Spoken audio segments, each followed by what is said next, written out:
Thank you for joining us on today's episode of Pass the Cheese, Please. Today we have with us Aubrey. Welcome. Hello, thanks for having me. I have a mouthful of cheese. That was the perfect time. As I said, I'm not going to eat too much and only while you're talking. And I started it right as you were eating. Totally good.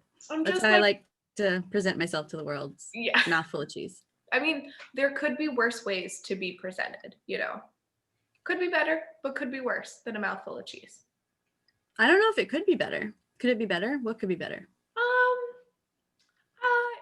If you like ice cream or cake, that could be better. But then, of course, dietary restrictions. Some people who are lactose intolerant may be less ideal, but they have special dietary. What am I trying to say? Ways around that? I don't know. You have like pretty much anything these days. So yeah, which is great. That's true. There's a lot of things that could be in my mouth. Yeah. Well, it's also kind of wild, like thinking about like back in like Neanderthal times, like a vegan, like somebody who was like, their body was physically rejecting the food that they had to eat to survive. Like that's kind of wild. Yeah. Wait, do you mean like a paleo diet? Well, no, I was just like thinking of someone who, like a person who's a Neanderthal, living in Neanderthal times with a vegan diet. But then I also realized vegan, like a big thing about vegan is dairy, but also like animal byproducts. Anyway, this is not the greatest way that I can portray myself in the world. It's an interesting topic. Diets throughout history, they keep coming back full circle. Yeah, isn't it? I don't know. Sometimes I just kind of think of like these modern problems, like back in pre-modern. Yes, it's Chapstick Minute. Chapstick Minute. Or should we say Lip Balm Minute, because Chapstick is technically considered a brand? That's right, it is. It's one of those things like Kleenex, where I just call Kleenex, but it's technically I've tried to start calling them tissues, and then but Band-Aids, I like can't think of an alternative. But oh yeah. I guess they've wound sticker. What'd you call it? Wound sticker. I think that works. I like that a lot better. It makes you feel better because like you want a sticker when something bad happens. So yeah, wound sticker. Yeah, that is what it does. It sticks on your wound. It's perfect. Especially if it has cute pictures on it, which it should. I know. I got a flu shot the other week, and they gave me just like me too. High five. Hey. Good job. And they gave me just like a regular Band-Aid, and they gave me a regular wound sticker, and I was like, this is a huge disappointment. I got a Daffy Duck wound sticker, so. Ooh, that's exciting. I have like because you go to stores and you like find some that are characters and they're fun, and so I have some of those, but I always I mostly cut myself, or I mostly injure myself because of cooking, and so you get cuts on your finger, but that's they don't stick very well. That's the one place that gets underwater all the time, and so when I get an opportunity for my arm, I want to take advantage. Totally. Have you heard of sometimes people will use super glue because you just like put it in the wound and let it dry, and then it doesn't come off in water because it's just like in there? I have heard of that for like more aggressive wounds, basically, not just like a I scraped myself. But yeah, I mean, they do that like in the hospital, so that totally makes sense that you could DIY it, but that also still is very weird. Here we are, DIY, recommending DIY wound care. Look, I mean, I've gotten a lot the last couple of years. I've definitely gotten a lot into DIYing stuff to like save money and also reduce my plastic. And wound care has not been the first thing that I considered, but maybe I should at least think about it. I don't have to do it, but maybe I'll at least think about it. Has your DIY stuff come in handy in quarantine? Because you said you've been doing it for a couple of years. Yeah, and I should say that I'm mostly making like I don't know the best way to describe it. What was that? You're mostly making houses? No. I was trying to say household items, but Mm. that's also like not exactly true. So I make my own laundry detergent. I make my own Whoa. dry shampoo. I make my own. I tried making my deodorant, but that was not very successful. I'm looking at making my own like dish pods that you like put in the dishwasher. Oh That's yeah. my next one, but I want to run through like what I have now. And I recently got like really fixated on making my own hot chocolate mix. So Oh, yeah, just nice. a couple like it started with one and then like kind of went to others. Yeah, and I mean some things have definitely been more successful than others, but yeah, I mean it feels like I made the laundry detergent that I have right now. I made last year and I still have a lot left, and that's pretty great that I haven't, Wow. yeah. Yeah, that's awesome. Wait, I have 3 follow-up questions Yes. that I'm probably going to forget before I finish talking. One. The first one was, what is dry shampoo? Second one, or what is your recipe? Second Okay. one was, dang it, what was another thing you made? Uh detergent. Oh, deodorant. I was going to recommend a deodorant. Mm, Oh, and then I was going to ask you about if you've added what you've added to your hot chocolate, if you've added cinnamon and chili powder. Those are my okay. questions. So the first one was for my dry shampoo. The recipe is it's like cocoa powder, arrowroot, and I think that I put in some baking soda or baking powder. I always get the two of them confused. Hmm. I've seen a couple different recipes, and it's been over a year that I made it, so I don't quite remember. But cocoa powder, arrowroot, and maybe one other thing. It is like a little bit like, so I wash my hair twice a week. This is very exciting, I know. I wash my hair twice a week. And as I get on that like third and fourth day, like that's when I kind of need to use it. But as I'm naturally more blonde, it definitely does darken it by the end. But it's just like, this is kind of fun having different hair colors. Yeah. The second, I remember the third question. Oh, you were going to recommend a deodorant? Oh, yeah. I recommend, you said it didn't work yet because deodorant is so hard. I've been looking for like 10 years.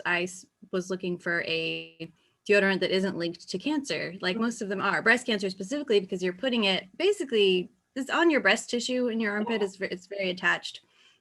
And aluminum, zirconium, or whatever it's called, that's in those is linked to cancer. I think it's also unethically like Sourced. yeah, like the way they get it is probably bad too. So I was always trying all the different natural brands, and most of them do not work. And quite a few of them made me stinkier because like I'm not a very sweaty, stinky person. Like sometimes I feel like I am, but other people, I'm like, damn, I really stink. And people are like, no, you're fine. It's like not very strong at all. Unless I use some of these natural deodorants and it like somehow enhances my sweat. It like makes it stronger. Like Tom's. Mm-hmm. Tom's makes me smell like I've heard it. about that. It's weird. It's almost like the body's like fighting back. It's like, what's happening? We gotta overpower this. What is this hippie shit? I've heard about Tom's, and that has not been one that I've used. Yeah, so I'm kind of on the opposite end where I'm like a very sweaty person, and it doesn't take much. Like it can just be like walking upstairs, and it doesn't matter like how in or out of shape I am. Like it's kind of always the same. Yeah. Yeah, and so like natural deodorant has been difficult, like kind of in general. And like I had some at work because I was just like, I know that I'm gonna need to reapply like in the middle of the day. And some of them, like the one that I have now, if you put it on when you're sweating, it's just like slides right off. So Oh, yeah. it's not ideal. But I have like once I run out of that one, I'm gonna switch to another one. So maybe that one will be better. We'll see. It's an entirely new brand. So the one that I landed on, and I did find it. So like for years I was looking for it, and I finally found one. Is Crystal brand. I believe it's Crystal brand, and there's 2 different brands, but they both like have crystal in the name. And it seems like something you could make yourself. I'm just not sure where you'd get the ingredients, but it only has, I think, 2 ingredients. It's just water and like some kind of salt that comes from the ocean. Wow. And something about it, instead of, so traditional deodorants actually are supposed to like block your pores and actually like stop the odor from coming out, which is another thing I didn't like about them because I was like, it doesn't seem natural. Like I don't want to be plugging that stuff up. It's there for a reason. It's your body's natural defense to something. Yeah, there is a whole lot of like, well, this is happening naturally and I don't like it, but like also like it doesn't help me, and it affects the way I live my life. Yeah. But this one, instead of like blocking or inhibiting, it does something where it like interacts with the bacteria and just like deodorizes it, like literally deodorizes. And so that's what I've been using. You can get it in like an actual rock, and the rock you just are supposed to run underwater and then rub it. But I prefer the spray bottle. So it's literally just a little spray bottle, and it's like water and the crystal from the ocean crystal. Wow. And I just spray that. And then I also do body spray just as like a backup, but just like a light body spray. So that's what I do for the past 10 years instead of deodorant. Look at that. You mentioned crystal deodorant, and I just immediately think of like a crystal, like in a deodorant. Like it just a regular crystal. And you just like yeah. Yeah, I just do a little ceremony and all the smells go away. Make sure to charge it when the full moon happens. Exactly. Your third question that you asked is the hot chocolate. Oh yeah. If I add cinnamon and chili powder. I've done cinnamon. I have not done chili powder. That's interesting to throw in there. Yeah, I think that's called a Mayan hot cocoa. Mexican, I think it's Mexican hot cocoa. I don't know how accurate that is if it has cinnamon, and then like Mayan if it has cinnamon and some kind of spicy powder. Interesting. Okay. That's good to know. A friend of mine, I have a question about that. A friend of mine, they gave me a peppermint plant. And so sometimes I'll take off a couple of those leaves and like leaves. I said leaves. Whoops. Leaves, and like put it in the hot chocolate. And so then it's peppermint hot chocolate, and it's delicious. Hell yeah. Oh, that sounds so good. Yeah.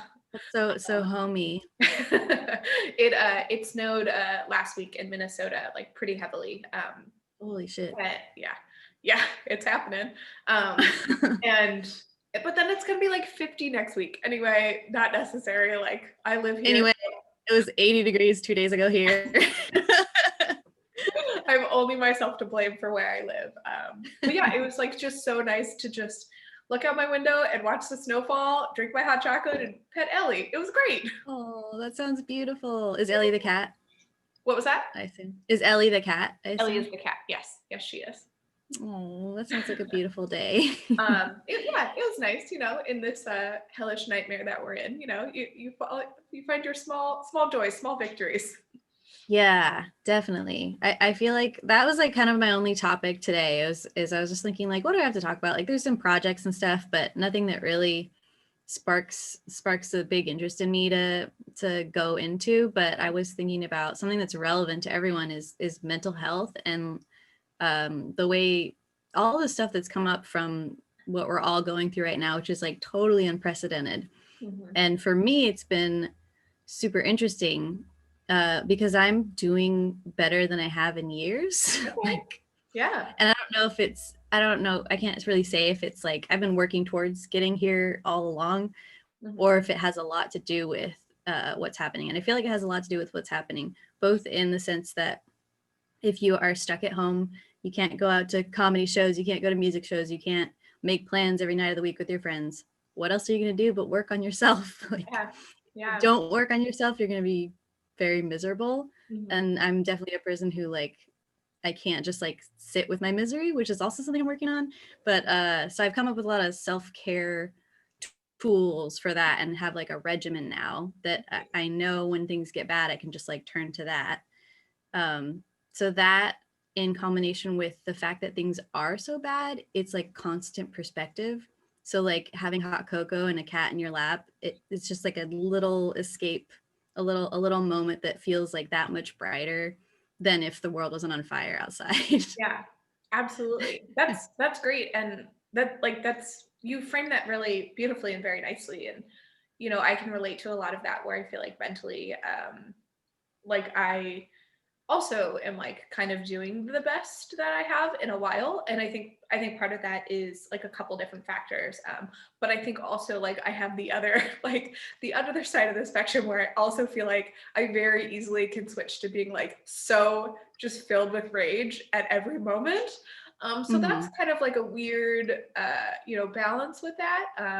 And like I definitely can make jokes about like, like, oh, like I'm super depressed or like I'm super anxious, or I shouldn't say like make jokes about those things, but like I can make a joke about something and kind of feel it, but definitely emphasize more for like the joke's sake. But also like feel sad about something, but also like not be in like a deep dark depression. And yeah, I don't know if I really explained that the best way that I wanted to, but yeah, like it's kind of an interesting like way of the scales. And yeah, I also have some tools to turn to when that happens. But sometimes I'm also selfish and childish and I'm like, I don't want to. Yeah, that happens too. Like that's part of it. But I got the sense that what you were saying is like or what I'm perceiving from other people is kind of like when we lived in the world where we had a sense, like a more sense of stability, and like, yeah, there's racists out there, but they're not really coming into my circle that much because we're, either light skinned or white, or you just live in an area where it's not really coming into your personal life as much. Right. It's easy to have this perspective of the world as being mostly safe and like most people are good.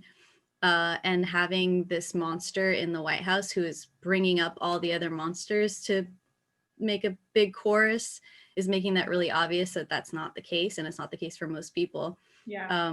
So the disparity between that is before it was like you find out something horrible happened, but otherwise everything's fine. But now it's like something horrible happened and everything's always been horrible and Right. is horrible every day. Right. So there's not this jump between them. So you're not getting pulled down where it could have been like, a couple years ago, you read a horrible story about something horrible that happened to someone for racist reasons or other horrible things that we're doing, and it might pull you down into a hole like for weeks, like what can I do to get these kids out of these cages, like it's so much, but you still have the other life to go back to. But now it's just kind of like the downs are almost less down because we're just all at the bottom. Right. Yeah,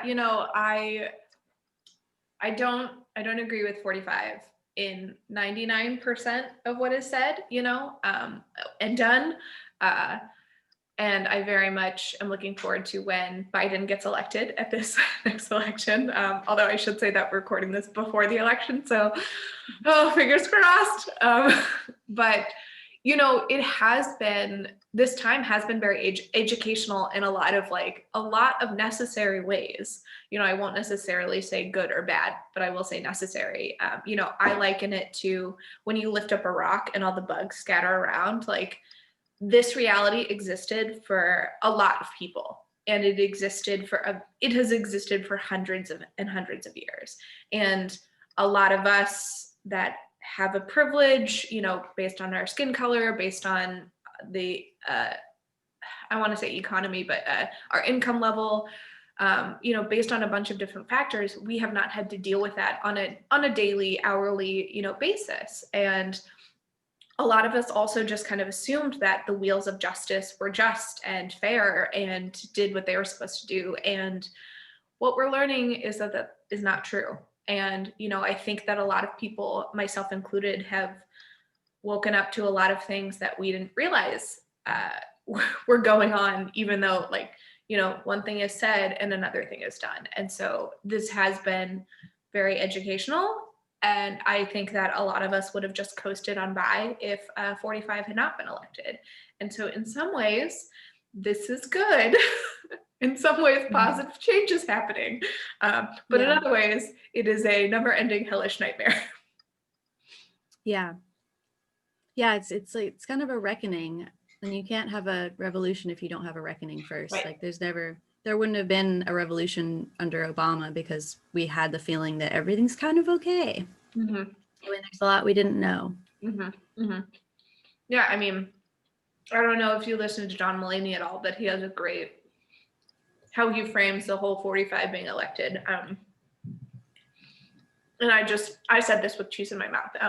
But is it the horse in the hospital bit? Horse in the hospital, yeah. And like your mom is babysitting you're not going to call your mom, like your mom is babysitting your kid. You're not worried about your mom babysitting your kid for the most part. Like, your mom pretty much knows what they're doing. So Mhm. yeah, and then yeah, a horse in a hospital. I'm not going to butcher John Mulaney and his brilliance in Horse in the Hospital, but I highly recommend.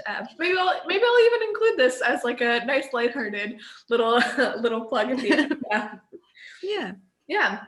I guess that's kind of like my segment called Wine About It. I guess we kind of did that. So I'll quickly lead in because I know that we're about our time-ish. But I want to go to my other segment, which is called Pass the Cheese, where I compliment the guest. And so our relationship is like mostly online. But you are somebody who is so passionate and so outspoken and so well spoken. And it's really admirable to see, and I really appreciate it. And I think that you post a lot of very good content that, is factual and is important and is not totally like, it's not just fear-based, and is not just because you thought this or you think this, you're a bad person or whatever. Like, it presents the facts, and I do think that you give your impassioned or your passionate opinion on it, which is great. But it's really wonderful to see. And also it just like reminds me, I'm like, if anything ever happens, I want you on my team. So Hell yeah, I want you on my team too. That's been like my basis for friendships since before the apocalypse started. I've always been like, I don't want to be friends with anyone that I wouldn't want on my apocalypse team. So yeah, okay. That's right there. Very comforting to hear. I know that I will not survive the apocalypse, so I'm just gonna let you know now. You're surviving it right now. You're doing it. You're making your own hot chocolate. Eating cheese, like petting my cat. Yeah. Yeah. Making it work long distance. Yeah. But if anything ever zombie or like outbreak happens, or like truly the end of the world, I know that I will not be. I'm also like, part of me is like, why do people want to make it to the end? Like, The Walking Dead, like, why do people want to live in a world with those zombies? Like, you're just gonna be fighting zombies for the rest of your life. That doesn't seem fun at all. Yeah. I mean, can I answer that? Do we have time for me to answer? Oh yeah, please. So I believe what it is, and I think this sentiment has probably gone away now that we're actually living through it. We're living through an outbreak and a lot of scary shit. Is that what it does is it takes you down to the basics. So in our regular lives, we've got a cell phone, we've got our computer, we've got hundreds of contacts that we can talk to at any moment in our phones. We have these obligations. We have to drive to work. We have to file papers. You have all this like minutia, student loans. You have to go to the bank. You have to sign your mortgage, this and that, all that little stuff that like is always in your head. That's just always there. All this like modern life stuff. So basically people's romanticization of a kind of apocalypse. What's the word? Doomsday? Apocalypse vibes. Yeah. Is going back to that sort of survivalist mode where all you have to do is get food today. That's all you have to do. Get food, don't get killed, just avoid the zombies, get food, sleep somewhere, sleep wherever you want. There's no mortgage, there's no cell phone to worry about, like, oh, who's texting me? Did I forget to call someone? Yeah. I think that's really what it comes down to is that we don't have enough like mental health care services and things in place to help people manage modern life that is not how humans have been built to function. Yeah. I mean, that was well said, and does explain a lot of things. But also, like, as I'm hearing that, I'm like, well, I like my heater and I like my processed cheese, so like I don't want to go have to hunt for food. Absolutely. Well, I think it is a romanticization. So it definitely, a lot of those people who think they want to do that don't really want it. They just want a break. You can't just go to Moscow and buy like a whole pallet of chips or whatever, like. Yeah. Anyway. Well, so we're kind of about that time. Is there anything that you want to bring awareness to, or anything you want to talk about, or no particular like hot issues besides climate change. Hey, we need to do something about that. It's very serious. We don't even worry about anything else. If our planet explodes, don't even have to worry about the other stuff. This is something that I just like. So people who don't believe it exists, which like, that's like its whole different thing that I don't have time to unpack, because I'm like, why don't you think it, like, what, why don't you think it exists? First of all, like, why? And like, and I realize this is kind of coming off confrontational, because I'm like, what, why? Like, give me Yeah. the reasons why you don't think it exists. Like, who benefits off of us saying the world is gonna, like, in 10 years, climate change is basically irreversible if we don't change anything? Who benefits off that? And also, like, what is the, like, if we, even if we work towards like building it, or like reversing it, and like, green energy and like all this, like, why is that so bad? Like, why is it so bad that we start changing the way we use our planet's resources and helping it? You know? Yeah. I don't know. Well, I think it's fear based. So if you admit that things are bad, you have to change them. So it's like the ultimate example of cognitive dissonance. Yeah. If you accept that things are bad and are going to get even more bad, that's terrifying. Yeah. And so it's better to just be like, no, they're not. They're not bad. It's fine. And like, I guess, like, and I'm trying very hard to give a lot more grace for people who are on a new journey with certain things, because I will, like, just liken it to growing up as a kid. Like, if a kid does something that's wrong, you're like, oh, we don't do that. Like, they punch another kid in the face when they're young, you're like, we don't do that. That's not how you interact with our friends. Like, you don't punch the kid back and you're like, you should have known better. Like, you're nice, you explain to them. And so that's something that, because there are things myself that I am learning and unlearning and changing, and like, and so I'm trying to be nice with myself, and because part of me is like, well, how could you have not known this for forever? And I'm just like, that's not a great way to treat yourself. But I need to do that for other people. I need to extend that. And so, not like, and this is something that sometimes I struggle with, where like we're asking why, because I'm like how, like, truly, how is it up until this moment that you have not believed this? Like, I need to be nicer about that, because because if somebody is on this journey and you punch them in the face, they're not going to want to go on that journey anymore. So let's just all Yeah. be nicer to people. Yeah, and one thing that I've been trying to remember along that vein is that any mass mindset like that is by design. So a bunch of people don't come to the same conclusion randomly, especially like in terms of racism and white allies who are waking up to it right now. You were taught not to know. It was very deliberate. You're very basically brainwashed. We were all fed propaganda. We were not supposed to question it, and you're supposed to feel safe, and you're supposed to not think about it too hard. So trying to give people space to grow, because otherwise it's like, not only is it so scary to wake up to the truth, it's also scary from the other side of people who already are kind of figuring it out. Well, also, like, it's uncomfortable to be like, oh, everything I know is a lie. Like, oh, great, and I was taught about slavery, but and I'm not even going to say that I've learned the extent of what has happened, but like the information that I have gotten basically, like, after that 3-week period in school that we learned about it, has been totally different, and there are totally different stories that were not told. And so it's just been kind of wild. But this made me think of a resource that I've been really appreciative of. It's called Anti-Racism Daily. It's both an account on social media, and it's also an email thing that you can sign up for. And every day they email one topic, and it's a bunch of different people that contribute to, or it's one person who is in charge of it. Oh, and she actually just started a podcast also. I have not listened to it, but I think last week she talked about how she started a podcast. But the people, like, she writes a lot of stuff, but they do have different people who contribute to these things. And so that has been really nice and very helpful and good for me. It's, one thing a day that I'm like, okay, if this is the only education and unlearning that I did today, like, that's okay. Because sometimes it is really hard. You can't spend 12 hours, unlearning your whole past. But that has been something really wonderful. And I feel like she has a very great, wonderful, like, mindset around it all. And she even, you know, on the weekends, I think it's Saturday, she does her town hall and she'll like people ask questions and she'll answer them and she'll correct mistakes that she makes. Yeah, and so that's been really nice for me. So anti-racism daily.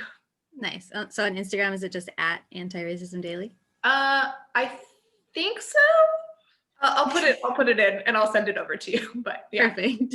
Yeah. I think the only thing that I wanted to plug, it's not activism related, but Okay.